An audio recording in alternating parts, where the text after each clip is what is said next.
बेटे की गरीब लड़की से शादी, सत्य घटना।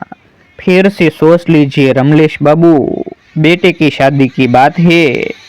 उसकी पढ़ाई लिखाई पर आपने इतना खर्च किया है और वो आपका इकलौता बेटा है। ये लोग बहुत गरीब है और 8वीं संतान है ये इनकी। शादी में कुछ नहीं दे पाएंगे।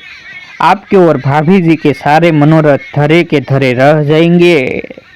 धीरे से पंडित गंगाराम ने कहा था उनके कान में, जिन्हें अपने बेटे की कुंडली दिखवाई थी।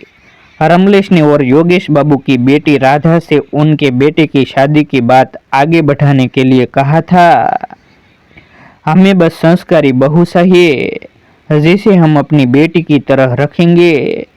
सिर्फ शादी के जोड़े में उसे लेवा लाएंगे, वो जोड़ा भी हम भिजवा देंगे। आप लोगों को बिल्कुल चिंता करने की जरूरत नहीं है। हमें लड़की और उसका परिवार पसंद आया और कुछ नहीं चाहिए। हमारा बेटा अच्छा खासा कमाता है और फिर मेरा वेतन भी अच्छा है। मैं दहेज मुक्त विवाह ही करवाऊंगा अपने बेटे का। मुझे सिर्फ योगेश बाबू आपकी लड़की चाहिए। यह हमारी खुशकिस्मती है जो आपसे हमारा रिश्ता जोड़ेगा। पर आप तो हमें शर्मिंदा कर रहे हैं। अपनी बेटी की शादी का जोड़ा तो हम बनवा ही सकते हैं, बस कन्यादान के लिए सोने के सिक्के का इंतजाम करना मुश्किल होगा। कोई ज़रूरत नहीं है आपको सोना दान करने की, आपकी बेटी ही सोना है। आप बस उसका हाथ मेरे बेटे के हाथ में दे दीजिए। योगेश बाबू अपनी बेटी राधा का रिश्ता रमलेश के बेटे गोपाल से तय करके अपनी बेटी की किस्मत पर नाज कर रहे थे। मेरी बेटी बहुत ही किस्मत वाली है जो खुद चलकर इतना अच्छा रिश्ता उसके लिए आया। उन्हें अपनी बेटी के विवाह की चिंता सता रही थी। अपनी 7 बेटियों के विवाह में अपनी सारी जमीन और पत्नी के गहने बेच चुके थे। अब उनके पास ऐसा कुछ था ही नहीं जिसे बेचते। घर भी गिरवी पर था। क्या सोच रहे हैं जी? बेटी की शादी का खर्च हम कैसे उठाएंगे? बेटी का कन्यादान कैसे करेंगे? मेरे पास तो अभी एक भी सोना चांदी का गहना बचा ही नहीं है। घर आकर जब योगेश ने अपनी पत्नी को बताया तो उन्हें अपनी परंपरा के अनुसार बेटे के विवाह में सोने से कन्यादान की चिंता सताने लगी। अपने गले में काले मोती की माला को निहारने लगी थी वो।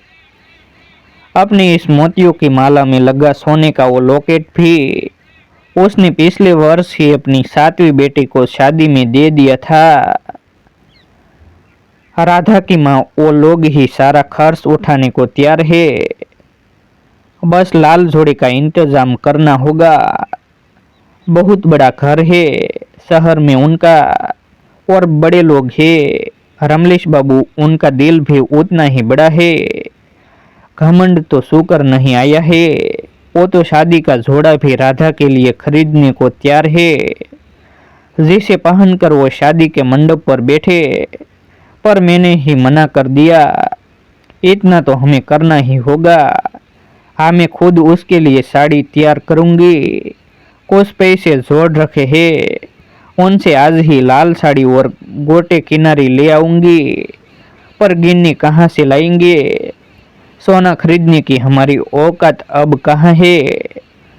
तो वो सब चिंता छोड़, बस शादी की तैयारी शुरू कर। रात भर योगेश अपनी टूटी हुई खपरेल की छत को निहारता रहा। गरीब के घर की बेटिया की किस्मत ऊपर वाला अच्छा ही लिखकर भेजता है। भगवान की दया से सभी बेटियों की शादी अच्छे घर में हो गई। बस सबसे छोटी बेटी राधा की चिंता भी दूर कर दी। वंश बढ़ाने के लिए बेटे की लालसा में एक के बाद एक 8 बेटियां योगेश के आंगन की रौनक बढ़ाने लगी। बेटियों की शादी का दहेज सोचकर ही डर जाया करता था। जैसे तैसे 7 बेटियों का विवाह तो करवा दिया। अब सबसे छोटी बेटी राधा का कन्यादान बाकी था। खाली हाथ कैसे दान दूंगा उसे? सदियों से पीढ़ी दर पीढ़ी प्रथा चली आ रही थी। बेटी का हाथ जमाई के हाथ में देते समय उसके हाथ में गिनी यानी सोने का सिक्का देने की उनकी नज़र मंदिर में रखे गुल्लक पर पड़ी, जिसमें वो कभी कभार 1-2 रुपये का सिक्का डाल देता था। मन ही मन हिसाब लगाया, 500 रुपये से ज्यादा तो हो ही गए होंगे। वो बिस्तर से उठा और गुल्लक तोड़कर पैसे गिनने लगा। 501 रुपये थे पूरे। इन पैसों से एक चांदी का सिक्का ही खरीद लेगा, यही सोचकर पैसे को सिरहाने में रख सो गया। अगले दिन जब उठा तो विचार किया कि ये पैसों की थैली ही दे देगा। रमलेश शहर में रहते थे, गांव किसी काम से आई थे। वहीं राधा को अपनी किसी रिश्तेदार के घर शादी में काम करवाते और गीत गाते देख पहली ही नजर में अपने बेटे के लिए पसंद कर लिया था। राधा के संस्कार और उसका रंग रूप, उसकी सुरीली आवाज ने मोहित कर दिया था रमलेश को। तभी उन्होंने मन में निश्चय कर लिया था कि राधा को अपने घर की बहू बनाने का। जिस घर में उसके कदम पड़ेंगे वो घर स्वर्ग समान हो जाएगा। उनके बेटे गोपाल को भी राधा बहुत पसंद आई थी। हफ्ते भर बाद ही शादी का मुहूर्त निकला। बहुत ही कम लोगों को बारात में लाए थे रमलेश बाबू। जितने मुंह उतनी बातें और बस कमियां ही तो निकालते हैं लोग एक दूसरे की। कोई कहता गांव की लड़की ही पसंद आई रमलेश बाबू आपको अपने बेटे के लिए। एक पैसा इसके बाप के पास नहीं है शादी में खर्च करने के लिए। और आपके बेटे के लिए तो शहर में भी एक से बढ़कर एक रिश्ता आएगा। काहे गांव देहात की लड़की को अपने घर की बहू बना रहे हैं।